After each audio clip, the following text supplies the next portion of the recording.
I am not surprised that this has happened once again. I heard the news and I was devastated.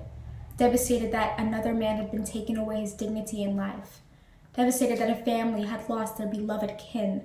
Devastated that people who've relied upon and loved Mr. Floyd have now lost their dear friend.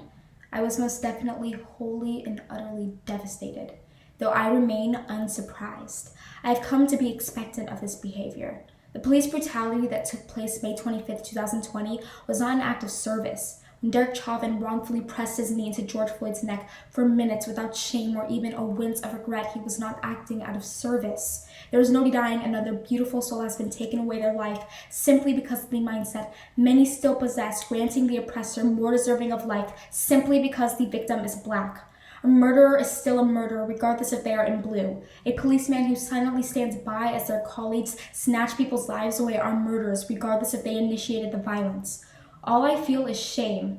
Shame that humans can carry such hatred in their hearts. Shame that my ancestors were tortured yet carried hope that our people would stop undergoing hatred simply because of our beautiful skin. Shame that thousands of people have risked their lives advocating for us. However, injustice is still very much present. Another police officer once again granted himself unjustifiable power over my people simply because of our skin color. If the roles were switched, I know George Floyd would be serving life in prison or death, either way facing higher stakes than any white man. Derek Chauvin's punishment was losing his job and being charged with third-degree murder. This kind of favoritism is not unfamiliar to any Black person. It's merely expectant, and that needs to change. It is unfair that Derek Chauvin continues to live his life knowing his privilege will always be a shield that protects him and grants any other person of color completely powerless. I shouldn't have to fear my brother's life whenever he leaves the house, but I do every single day. We shouldn't need to fear our lives whenever a police officer approaches us and beg for our lives once they put their hands on us. It isn't fair. People shouldn't feel we are less deserving simply because of our skin. And though any reasonable person would argue this is unfair, many do not care. It is still happening. Racism is still very present. Black lives are still undoubtedly being disregarded. Black lives matter. Gianna Floyd deserves to see her father again. Mr. Floyd deserved to live the rest of his life. He deserved so much more than what he was given. He deserved not to die because of a white man's privilege. I pray every person who possesses this much hatred in their hearts, this much greed, learns how to utilize their power quick.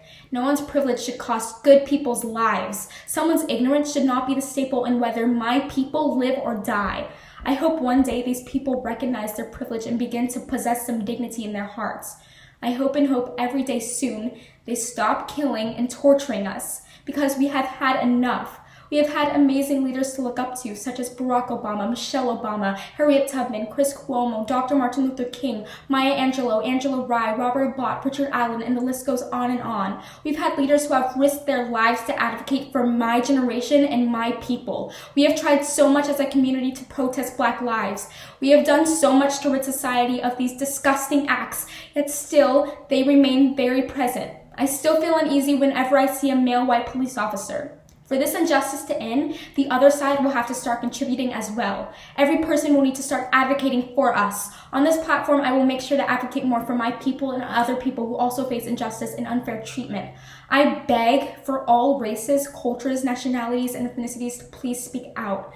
This is not okay. We almost push to make a difference for everyone who has been a product of police brutality and privilege.